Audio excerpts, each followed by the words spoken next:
नमस्कार विद्यार्थी मित्रांनो, पुन्हा एकदा अतिशय महत्त्वाच्या आणि नवीन व्हिडिओमध्ये मी स्वागत करतो. आपला न्यायालयीन भरती संदर्भातला अतिशय महत्त्वाचा व्हिडिओ.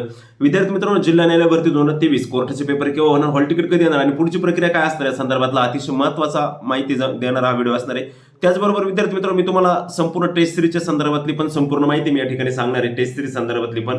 त्याचबरोबर कोर्टाच्या पेपर संदर्भात पण बोलणार आहे, टायपिंग कधी होऊ शकते, हॉल तिकीट कधी येतील काय वगैरे या संदर्भात पण बोलणार आहे. फक्त जे नवीन विद्यार्थी आहेत, जे विद्यार्थी नवीन आहेत, त्यांनी चॅनलला लगेच सबस्क्राईब करून घ्या आणि शेजारील बेल आयकॉन पण प्रेस करा, जेणेकरून की सर्व माहिती तुम्हाला या ठिकाणी समजेल.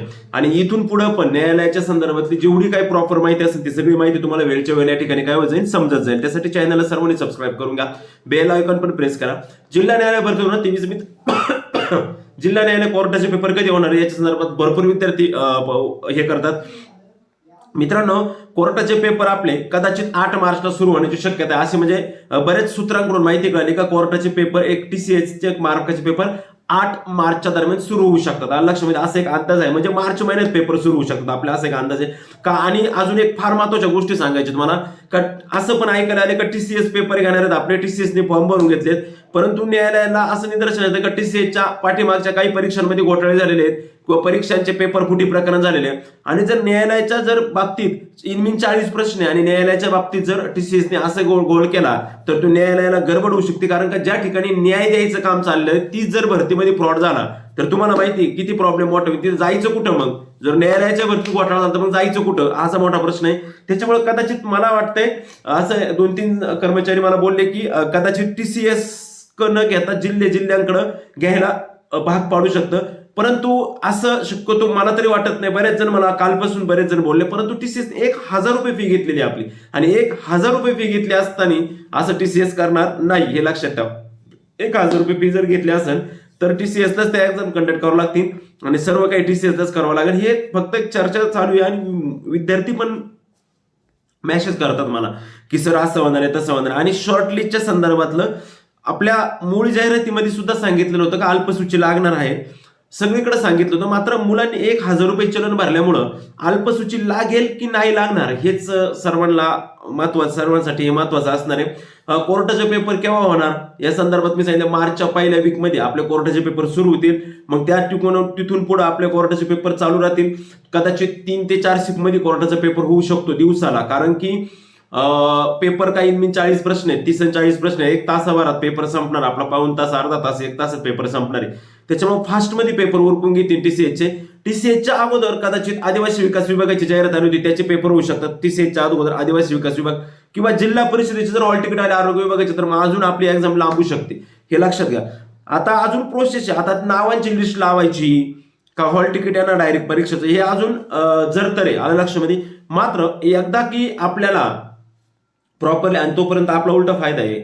40 मार्काला जरी पेपर असतात, 30 मार्काला जरी पेपर असतात, त्या ठिकाणी मार्क पडले पाहिजे. जर मार्क पडले नाही तर लक्षात ठेवा त्याच ठिकाणी आपण भरती प्रक्रियेतून बाद होऊन जातो. कारण का मार्क हे कंपल्सरी यावाच लागतात त्या ठिकाणी. कारण का प्रत्येक ठिकाणी मी सांगितले तुम्हाला, न्यायालय म्हणजे काय, प्रत्येक ठिकाणी चाळण लावलेली, प्रत्येक ठिकाणी गाळत चालत चालणार आहे. त्या लक्षामध्ये प्रत्येक ठिकाणी उमेदवार चालत जाणार आहे, जे अडकतील शेवटपर्यंत त्यांचीच कामं होणार आहेत. पण इव्हन मुलाखतीला जरी गेला तरी न्यायालयाचं एक वैशिष्ट्य सांगतो, जोपर्यंत फायनल लिस्टमध्ये तुझं नाव येत नाही, जोपर्यंत सिलेक्शन लिस्ट फायनल लिस्टमध्ये नाव येत नाही, तोपर्यंत कुणीही खात्रीपूर्वक सांगायचं नाही का माझं काम जर का. कारण का मुलाखतीला गेला तरी तुम्ही त्या ठिकाणून तुम्ही बाद होऊ शकता. पाठीमागच्या वेळेस नगरला भरपूर मित्र होते की जे मुलाखतीमधून बाद झालेले, लक्षमध्ये इव्हन वेटिंगला सुद्धा नव्हते. त्याच्यामुळं ह्या गोष्टी फार महत्वाच्या आहे. त्याच्यामुळे काळजी करू नका. हॉल तिकीट आपले मला वाटतं जर काल एक भरपूर मेसेज व्हायरल होत होता आणि TCSचा एक ग्रुप आहे त्याच्यावरती पण आलं होतं का 8 मार्चला आपला पेपर होऊ शकतो. जर 8 मार्चला पेपर झाला तर 8 ते 15 मार्चच्या दरम्यान पेपर चालू शकतो किंवा 8 ते 10-15च्या आसपास पेपर होतील आपले सगळे. आणि त्याच्यानंतर लगेच आपला रिझल्ट म्हणजे रिस्पॉन्स सीट, त्याच्यानंतर मग सेकंड रिस्पॉन्स सीट, त्याच्यानंतर मग स्किल टेस्ट, आणि म्हणजे आपल्या सगळ्या प्रोसेसला जानेवारी, फेब्रुवारी, मार्च, एप्रिल आपल्याकडे जवळजवळ 3-1 महिने आपल्या हातामध्ये आहे. लक्षात ठेवा 3-4 महिने आपल्या हातात आहे. आणि एप्रिलला जरी 16 एप्रिलला जरी इलेक्शन सांगत असले म्हणजे ते टप्प्यामध्ये असतं, ते असं काही नाही टप्प्यात, तरी आधीच्या भरतीला काही अडचण होत नाही, हे लक्षात ठेवा. इलेक्शनच्या काळात फक्त त्या दिवशी मतदान नको, ज्या दिवशी मतदान आहे त्या दिवशी पूर्णपणे बंद राहतं, बाकी सगळ्या गोष्टी क्लिअर होतात लक्षामध्ये. त्याच्यामुळं एकदम प्रॉपरली सांगतो, कोर्टाचा पेपर होणार आहे, लवकरच होणार आहे. उलट जेवढा थोडासा पुढे जाईल तेवढा आपल्यासाठी बेटर राहील. कारण का जे लिपिकसाठी टायपिंग करून राहिलेले आहेत त्यांच्यासाठी टायपिंगची पण गरज आहे, तिथं टायपिंग वाल्यांना पण फायदा होईल. त्याच्यानंतर शिपाईसाठी तुम्ही अभ्यास करता असाल तुमचा पण त्या ठिकाणी फायदा होईल. त्याच्यामुळे काळजी करू नका. आता पुढची प्रोसेस काय राहणार आहे, लिस्ट लागली, जर शॉर्ट लिस्ट लागली तर पहिल्यांदा शॉर्ट लिस्ट लागेल. शॉर्ट लिस्टमध्ये नावं आलेल्या मुलांचीच चाचणी होईल. स्क्रीनिंग टेस्ट म्हणजे लेखी चाचणी होईल आणि त्या मुलांची लेखी चाचणी झाल्यानंतर त्या ठिकाणी पण लेखीला पण कट ऑफ लावला जाईल. लेखीला तुम्हाला पासिंगचा क्रायटेरिया 35% मार्क पाहिजेतच पासिंगला तुम्हाला. म्हणजे 30 मार्काचे 3 त्रिक 9 आणि ते 5 म्हणजे 1.5 म्हणजे 10 10.5 म्हणजे तुम्हाला कमीत कमी 11 ते 12 मार्क पासिंगला पाहिजे. 11 ते 12 मार्क शिपायला.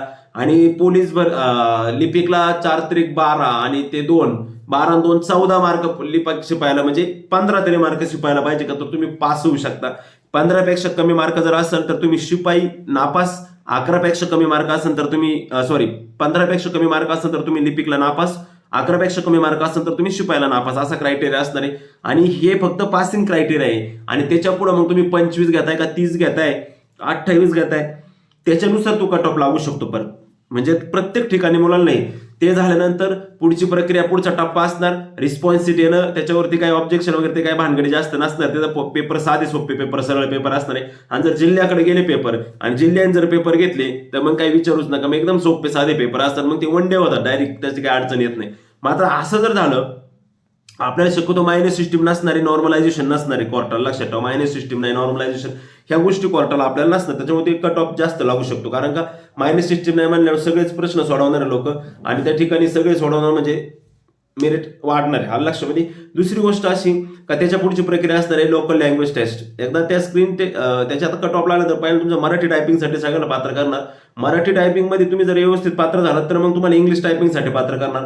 मराठी आणि इंग्लिश अशा दोन्ही टायपिंगमध्ये जे पात्र होतील, जे त्या ठिकाणी काही मार्क मिळून त्यांचा पासिंग क्रायटेरिया आहे तो मार्क मिळून पास होतील, त्याच विद्यार्थ्यांना पुढे मुलाखतीसाठी बोलवलं जाईल. आणि मग paper, Marathi typing, English typing आणि मुलाखत अशा 4ही टप्प्यांचे मार्क एकत्रित करून, कळतंय का, ह्या 4ही टप्प्यांचे मार्क 40 मार्काचा पेपर, 20 मार्काचा मराठी टायपिंग, 20 मार्काचं इंग्लिश टायपिंग, 20 मार्काची मुलाखत, 20 त्रिक 60 आणि हे 40 100, असं 100 पैकी परत कट ऑफ लावणार तुमचा फायनल कट ऑफ. त्याच्यामुळे असं काही नाही का टायपिंग सुटली बाई मराठी म्हणजे 10 आलं बाबा 10 आलं असं नाही. प्रत्येक टप्प्यावर प्रत्येक ठिकाणी आपल्याला क्वालिटीच काम करावं लागणार, त्यावेळेस अंतिम याच्यामध्ये आपलं काम त्या ठिकाणी येऊ शकतं. लक्षामध्ये.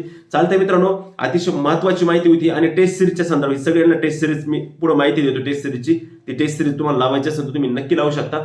फक्त ते टेस्ट सिरीज आज 24 तारीख आहे ना, 24, फक्त 25, 26, 27 3 दिवसात घ्यायची आणि 3 दिवसात ते सगळे पेपर भेटून जातील तुम्हाला. 40 ते 50 ते सगळे सोडून घ्या.